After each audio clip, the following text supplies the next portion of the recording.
My name is Anna, and 6 years ago I entered into marriage with Oliver, believing that we shared common dreams and goals. We moved into my lavish apartment situated on the highest floor of a skyscraper, boasting a view that never failed to leave me in awe. I was the head of the financial department at a trading company, and my career was advancing rapidly. Oliver's mother, Skylar, who lived close by, frequently visited us. From the start, she expressed her disapproval of my career-focused life. "A woman's place is in the home," she would assert, her expression stern. According to her, I should be tending to my husband rather than pursuing a professional life. I maintained a polite facade, nodding along to Skylar's tirades about the responsibilities of a proper wife, although inwardly I seethed with frustration. I had been upfront with Oliver before we married that I intended to prioritize my career before we considered starting a family. He had supported me at the time. However, as the years passed, I noticed Oliver's resolve softening under his mother's persistent influence. One evening, after a particularly demanding day at work, I returned home to find Oliver and Skylar deep in conversation at the dining table. The room fell silent upon my arrival, sending a shiver down my spine. "Anna," Oliver began, his tone strained, "we need to talk." My heart raced as I sat down, bracing for what was to come. Skylar spoke first. "Anna, dear, we're concerned about you. All this work, it's not healthy. You're neglecting your home and your husband. When will you consider having children?" Taking a deep breath to control my anger, I responded, "Skylar, Oliver, and I decided to focus on our careers first, then think about children." Oliver shifted uneasily. "Anna, maybe it's time to reconsider. We're not getting any younger, and Mom's right. The apartment's a mess, and I'm tired of takeout." I was stunned. "Oliver, are you serious? We discussed this. You know how crucial my job is to me." Skylar interjected sharply. "Is it more important than your family?" I stood abruptly, the chair screeching against the floor. "My job is my contribution to our future, a future I thought you supported, Oliver." I stormed into our bedroom, locking the door behind me. As I lay there, staring at the ceiling, I sensed this was only the beginning of my struggles. The next morning, I left for work before Oliver even woke up. Riding down in the elevator, I made a vow to myself not to let anyone, not even my husband, thwart my ambitions. I had invested too much to reach this point, and I was not about to relinquish my achievements. Arriving at the office early and leaving late became my routine, a testament to my resolve. My hard work did not go unnoticed. Later that day, my secretary informed me that the company president wanted to see me. My heart pounded as I made my way to his office. "Come in, Anna," Mr. Grayson greeted, his expression inscrutable. "Have a seat." As I perched on the edge of the leather chair, hands clasped nervously, he began, "I've been watching your work closely." His tone was serious, hinting at the unexpected discussions that lay ahead. I have to admit, I was overwhelmed with surprise and a sense of accomplishment when Mr. Grayson revealed the company's plans for expansion. We were to merge with a major firm from another city, and I was stunned by the news. I could hardly believe my ears when he announced his intention to promote me to lead a brand new department. Despite the excitement, he didn't mince words about the challenges ahead. The position would demand unprecedented dedication and effort, more than I had ever exerted. Contemplating the expectations of my loved ones and recalling the countless evenings I had spent analyzing financial reports, feeling a deep sense of fulfillment when my efforts contributed to the success of a project, I felt ready. "Absolutely, sir. I accept the position, and I assure you, you won't be disappointed," I responded confidently as I left the office, buoyed by a mix of anticipation and elation. Thoughts of sharing this milestone with my partner spurred me on. I envisioned how this advancement could bring us closer to realizing our dreams of lavish homes and frequent global excursions. En route home, I stopped to pick up Oliver's favorite dishes from our preferred eatery, a bottle of champagne, and roses to mark this momentous occasion. Upon arriving, I found Oliver lounging casually, seemingly disinterested in the TV show blaring in the background. Eagerly, I announced my promotion, hoping to see joy in his reaction. Instead, his response was tepid, concerned more about the increase in my working hours than the opportunities this promotion might afford us.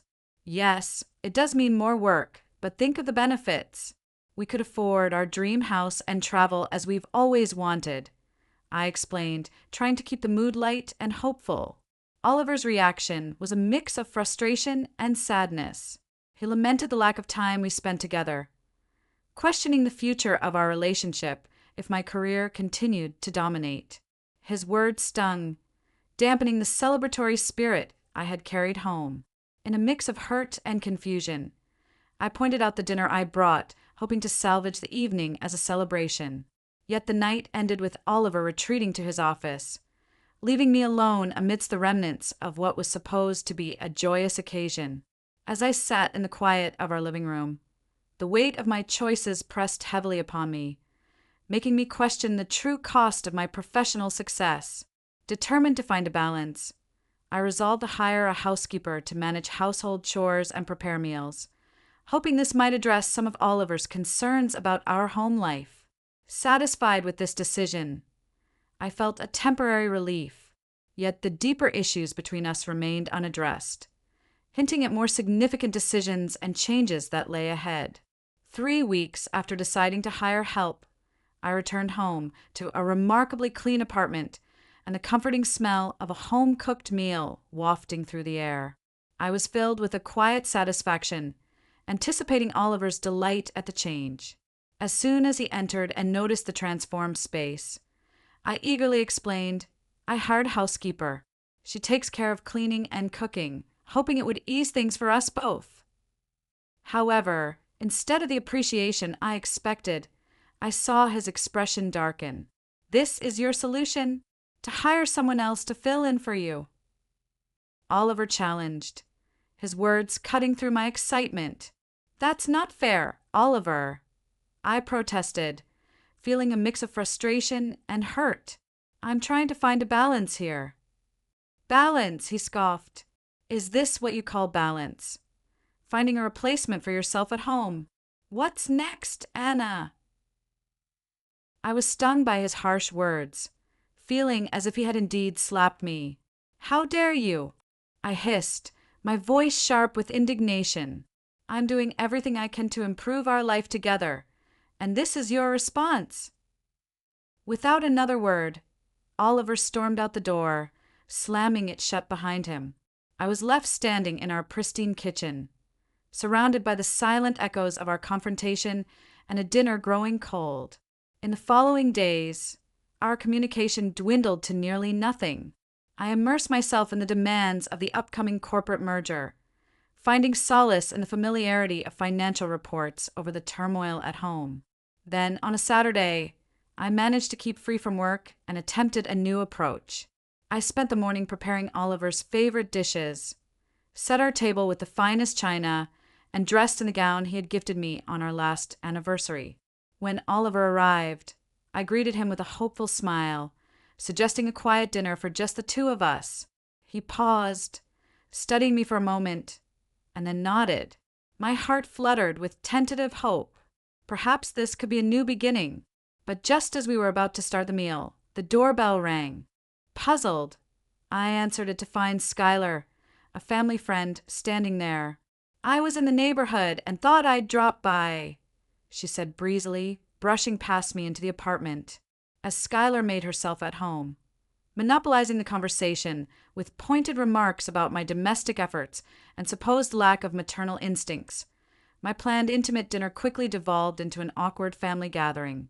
"You know," Skylar said, refilling her wine glass, "in my day, a woman knew her place was at home. We took pride in taking care of our husbands and raising our children." I excused myself under the pretext of fetching dessert, but leaned against the kitchen counter instead, my spirit deflating. Skylar's voice carried from the dining room, suggesting Oliver needed to talk some sense into me about prioritizing family over career. As I stood there, The weight of her words and the strain of our marital tensions overwhelmed me. Despite my career success and our beautiful home, doubt crept in. Had I made a grave mistake in how I balanced my life? Was the price of my ambition higher than I had anticipated? These thoughts haunted me as I prepared to face the evening, my heart heavy with uncertainty. Walking into the living room after a long day, I was taken aback by the unexpected sight before me. Scattered across the floor were baby clothes, tiny onesies, miniature socks, and even a small pair of shoes. My voice shook as I called out, "Oliver, what's all this?" Oliver appeared from the bedroom, his expression unreadable. "Oh, Mom brought those over," he explained casually. "She thought it might help you get in the mood." Confused, I picked up a small t-shirt, my hands trembling slightly. In the mood for what exactly? "For starting a family, of course," Oliver replied, as if it were the most natural conclusion. "Anna, we're not getting any younger. It's time we seriously considered having children." I spent the rest of the evening silently organizing the baby's clothes, my mind in turmoil. Doubts crept in. Was I being selfish? Was my ambition putting my marriage at risk? The next morning, I woke to find more baby items strategically placed around our apartment. A rattle on the coffee table, a baby book on my nightstand, and a high chair in the kitchen. Skylar's doing. As the days passed, these items seemed to multiply, each new addition transforming our apartment into an impromptu nursery, whether I liked it or not. One evening, I returned home to find Skylar lounging on our couch, flipping through a parenting magazine. Her smile was strained as she greeted me. "Oh, Anna, dear, I hope you don't mind. Oliver said I could wait for him here." I nodded, barely concealing my irritation, and retreated to the bedroom to change. When I returned, Skylar was gazing out at the city skyline. "You know, Anna," she began, not turning to face me, "a view like this is wasted on just two people. Imagine a child toddling up to this window, their little hands pressed against the glass, eyes wide with wonder." My headache intensified. "Skylar, I appreciate your concern, but Oliver and I will decide when we're ready for children." She turned sharply, her gaze piercing. "And when will that be, Anna?" "When you've worked yourself into an early grave. When it's too late." Before I could respond, Oliver entered, his arms laden with groceries. Sensing the tension, he looked from Skylar to me.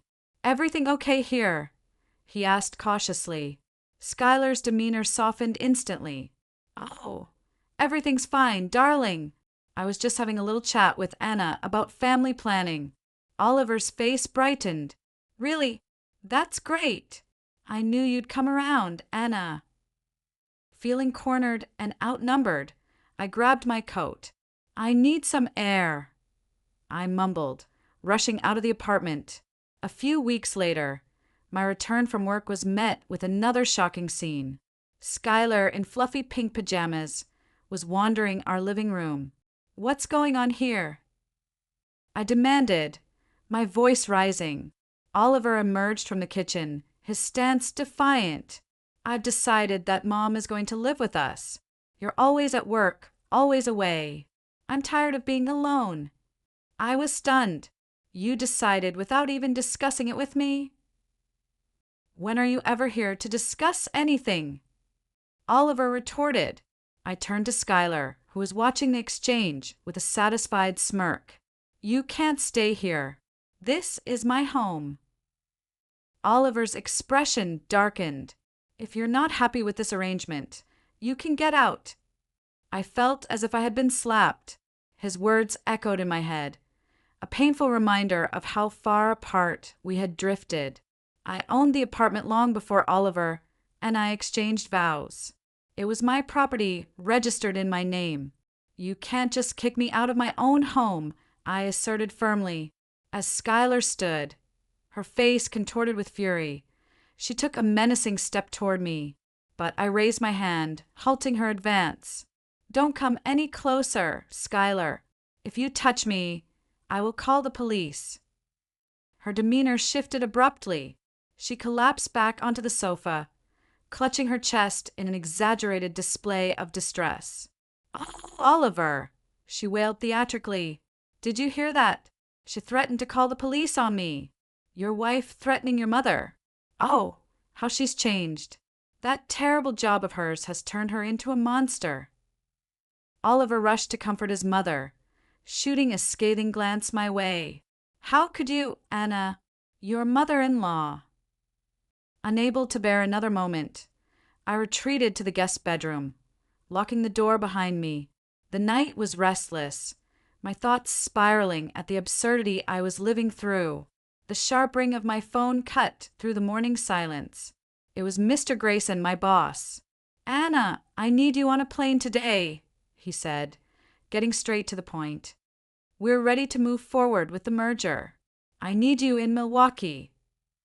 Packing was a frenzy, and soon I was dragging my suitcase to the front door, greeted by the stone-cold stares of Oliver and Skylar.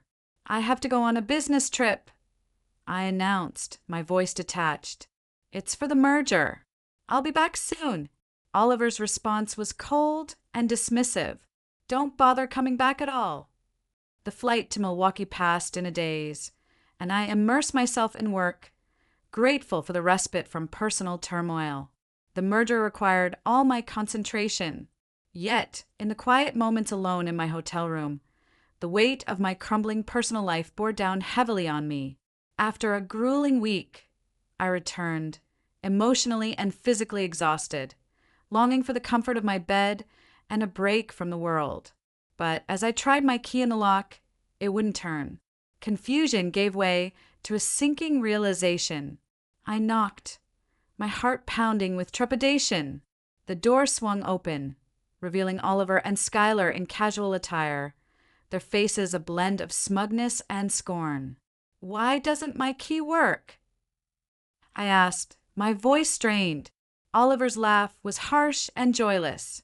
"I changed the locks," he declared, his eyes gleaming.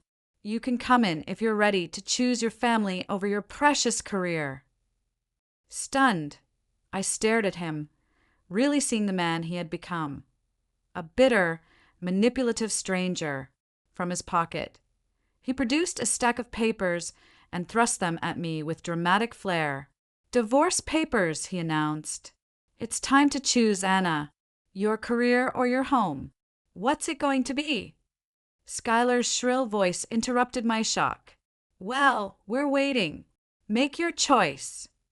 Taking a deep breath, I straightened my spine, my resolve hardening. "I choose my career," I declared, my voice steady and clear, "because I no longer have a family or a husband here. Not anymore." Oliver's face twisted in anger, but I felt a profound sense of clarity and freedom. As awful as the moment was, I knew I was making the right choice for myself. As Oliver thrust the pen into my hand, I signed the divorce papers right there in the hallway. A mixture of shock and resolve settled into my every move. The moment I finished, Skylar grabbed my arm, her grip tight and unyielding, and pushed me toward the elevator. "Good riddance," she spat venomously as the door slammed shut behind me. Left alone in the hallway, staring at the closed door of what was once my sanctuary, an unexpected laugh escaped me. It bordered on hysteria. I had just been evicted from my apartment, the one I purchased with my hard-earned savings. Exhausted and unwilling to cause a scene, I collected my suitcases and headed to a nearby hotel to gather my thoughts. A few hours later, my phone rang. It was Lydia, the realtor who had helped me buy my apartment. "Anna, how are you holding up?" she asked, her voice laced with concern. "I've been better," I replied, feeling the weight of the day crushing down on me.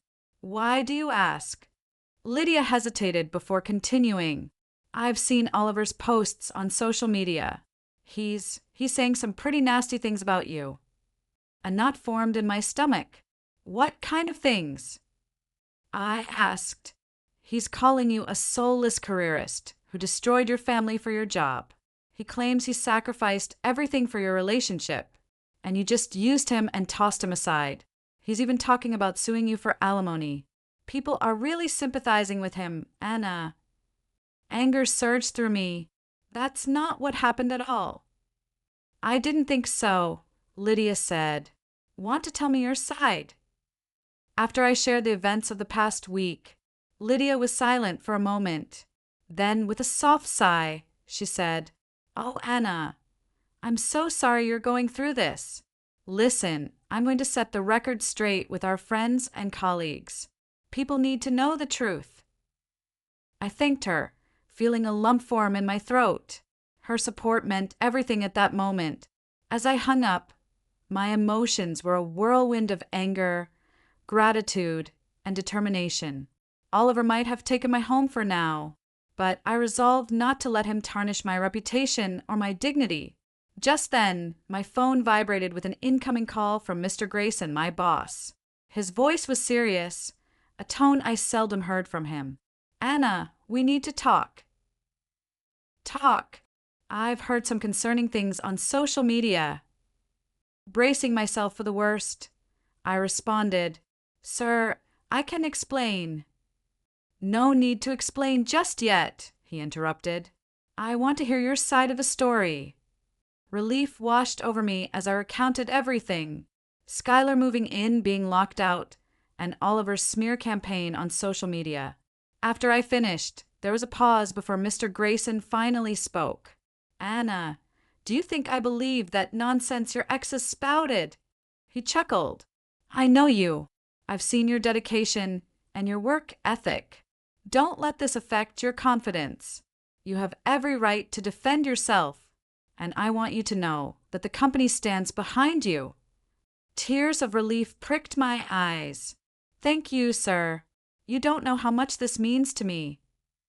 A couple of days later, a notification on my phone alerted me to a live broadcast Oliver was hosting from my apartment. Curiously, I tapped on the video link.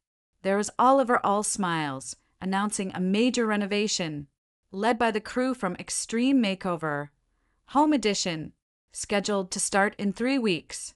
Calm yet determined, I picked up my phone and dialed Lydia's number. It's Anna. I need a huge favor. I began as soon as she answered. I need you to sell my apartment fast, like within 3 weeks fast. Lydia whistled softly. That's a tall order, Anna. What's the rush? I quickly explained my plans before the film crew was due to arrive. I knew I had to get new owners into my apartment. But there was a problem. Oliver had changed the locks, making it impossible for Lydia to show the place in person. I sent her the most recent photos. These will have to do, I said, knowing it wasn't ideal. Lydia laughed, her confidence unwavering. Oh, honey, you underestimate me. I've got a couple who've been dying to find a place just like this in the area. They trust my judgment. And with these photos and the building's reputation, I think I can make this happen. Time flew by, and before I knew it, the day of the big renovation reveal had arrived. I sat in my hotel room, my laptop open, watching the live stream with bated breath. The camera panned across my former apartment, now bustling with an excited film crew, construction workers, and a beaming Oliver and Skylar at the center. We're so excited to start this renovation, Oliver announced, his arm around Skylar's shoulders. It's time for a fresh start, a new chapter in our lives. Just as the host was about to signal the start of demolition, there was a sudden commotion off camera. The door burst open, and a smartly dressed couple walked in, followed by Lydia. I'm sorry, but you can't renovate this apartment, the man said, holding up a stack of papers. It belongs to us now. The camera swung around, capturing the confusion and shock on everyone's faces. Oliver's expression turned from surprise to anger. What are you talking about? This is my home, he protested. Lydia stepped forward, her voice calm but firm. Actually, Oliver, this apartment belonged to your ex-wife, Anna. She sold it to this lovely couple 3 weeks ago. Your signature on the renovation documents is a forgery. The host turned to Oliver, his face livid. You forged documents? Do you have any idea how much you've caused?